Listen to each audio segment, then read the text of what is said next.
I want to take a second to welcome you to my table. You are listening to Sittin with the Sosk.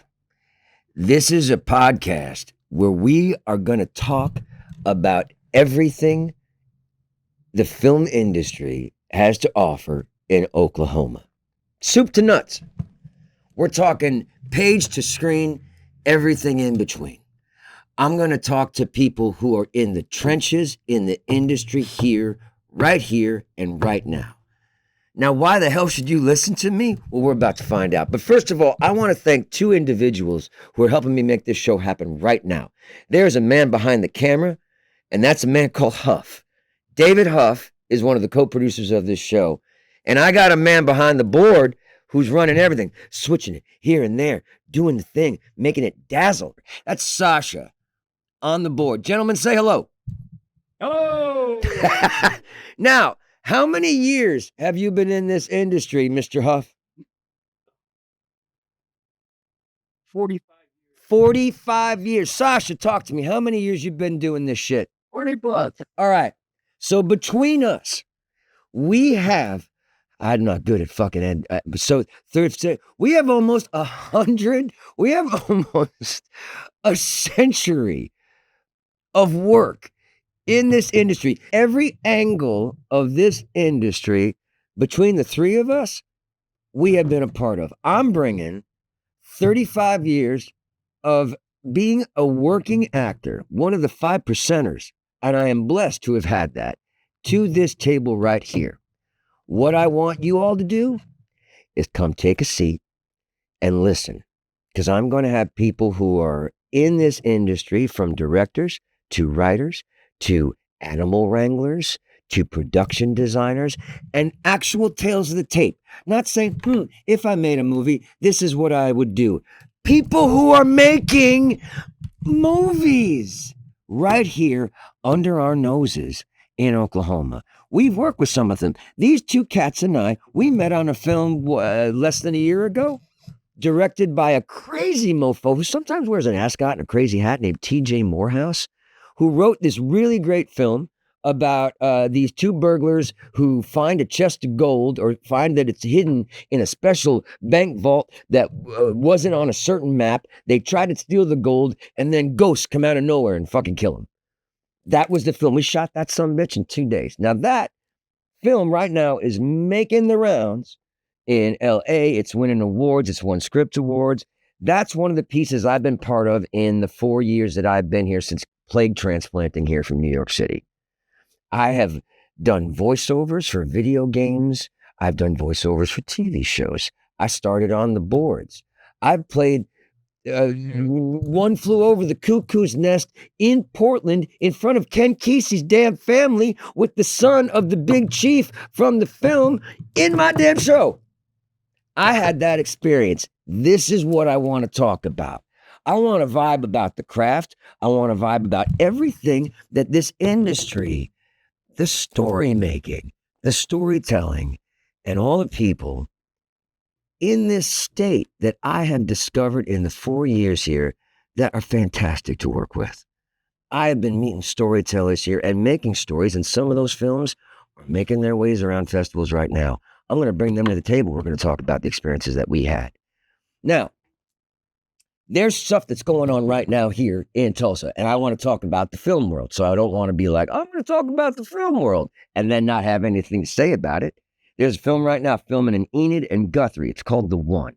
And it's a beautiful film that centers around the huge Christmas tree they have. Is it Enid or Guthrie, gentlemen? Do you know this? There's a whole ceremony, but regardless of that, Erin Elizabeth Crook is the writer and the producer behind it. She's put a fantastic team together. And I was lucky enough to get hired as a drunk, abusive father, husband. And I got to kick the shit out of my wife and kid for a day last week. Christmas coming early? No, not at all. But I got to work with a fantastic actress named Hannah Reese, who is a dynamite. She is. I have so many tales of the tape that I want to talk to you. I get a little over eager, but I'm so excited to bring this energy that I think is I don't think we've had this kind of show that exists in Oklahoma. So I want to let you guys into some secrets that people have shared with me that I've seen actually happen on sets. And I want to bring people that I've worked with in New York into the room so you can have a chance to meet them. I want you guys to learn lessons that we've experienced, failures and successes, because we have to take value from both of those things. Because I've had many projects along the way that a lot of people believed in that didn't see the light of day, and that doesn't take any of the work that went behind them, because the work that went behind that made me the artist that I am today. There's ways in which I look at this business that I want to share with you all that I've gathered from some incredible artists that I've gotten to work with over the years. I have had the good fortune to share the stage with David Strathairn, to share the stage with John Magaro, to share the stage with Ann Dowd. Zach Quinto and we produced something like 22 years ago out in LA because we wanted to bring some theater to fucking, I gathered a group of people and we put 3 pieces together and we had a line outside the door.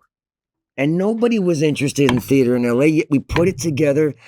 And I tell you, if you make it, people will come. I truly believe that. Since I've been here, I put this little thing together called the Sandbox. It's a Circle Cinema Sandbox. I was incredibly lucky for most of my 35 years in New York. I worked with a company called Naked Angels that had a cold reading series called Tuesday Nights at 9. So all these actors, about 100, 150 of us, would gather in the theater. We would have 6 writers who would bring new material that they were working on. They would pick actors out of the audience. We'd get up on stage. We'd read it after we had a second to read it over ourselves. So instinctual decision-making is a muscle that I have flexed for 30 years in New York. And let me tell you, 25 years ago, the Kenny Lonergans were rolling through and they were trusting me to read their stuff in front of people for the first time. I had some incredible people trust me. We'd go up in the woods for 2 weeks and create new pieces that have now gone on to be Broadway winning shows. I learned from those. I pocketed those experiences. I've talked with some amazing people who have incredible film careers right now. I want to talk about an actual experience that just went on today that really juiced my nads. Because one of the reasons that I put together the Sandbox was to generate a collaborative environment where people can start to feed off of each other's energies. Well, this most recent Sandbox, a gentleman that I've worked with, I've had the good fortune to work with, named Sterling Gates. He wrote a film called Just the Janitor. He cast me as his lead. I was in the middle of shooting a whole HBO series up in New York when this happened. I got to play Hunter S. Thompson in an HBO show that, thank you, an amazing experience. I'm up in New York, I'm humming, I'm working with HBO level, production level, and this guy calls me. He's written this beautiful part. We make it work. We shoot this film. It's getting some success locally. We've gotten some best film things in some festivals. I've gotten some best actors. It was a joyous experience. This cat wrote something for the Sandbox.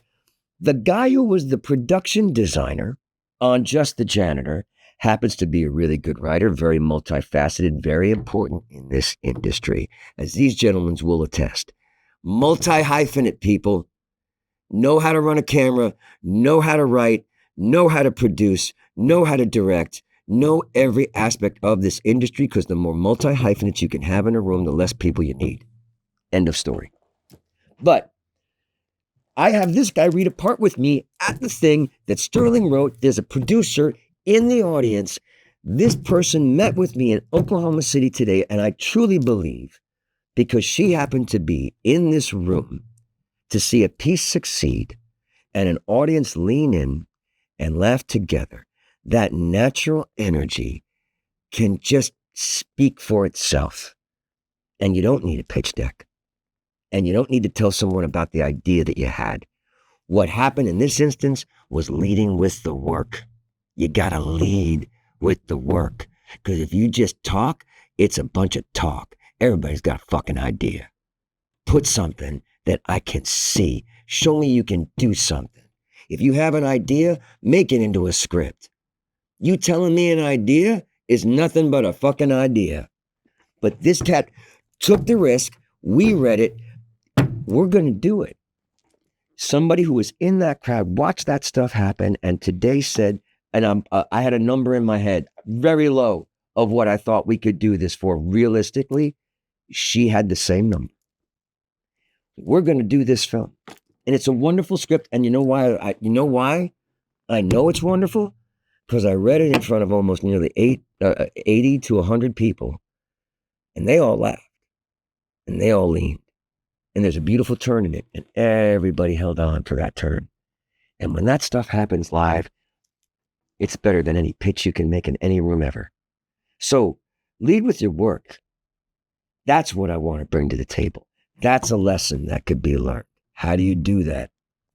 Come to the table, because we're going to talk about how you do that, how people have done it. These gentlemen we have experiences up the yin. Hell, we could shoot the shit for 30 minutes a week, and you could learn stuff from us, but we're going to add to that.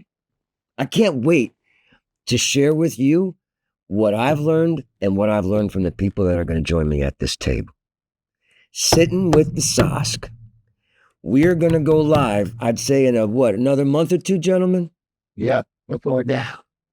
Stay tuned. There's a lot that's going to be coming at you. Not to mention, by the way, now I know I've watched podcasts before, and I know you guys have, right, gentlemen? So there's a lot of businesses around here. Anybody are interested in advertising? Well, you're looking at someone who has done voiceovers for 25 years. You give me some copy, I will pitch your product on here. We can talk. There's lots of ways that we can go. We all listen to the podcast. Let's make our own. Let's make Tulsa have a podcast that more than just people in Tulsa want to listen to. Because let me tell you, these gentlemen right here showed me a toy box last night that we could have at our ability we were all going to have some serious, serious fun. So you bringing a film to Oklahoma?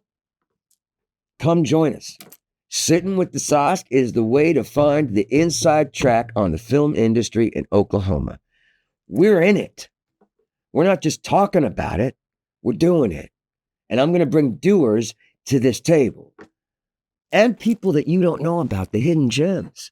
Because that's what I consider myself to be.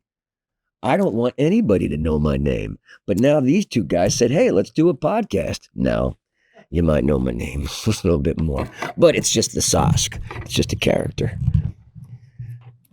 Buckle up. Because Daddy's got some things to say. And I know some people that are going to back up what I have to say. And you all can be privy to that at my table. Come join. Sittin with the Sosk, ladies and gentlemen.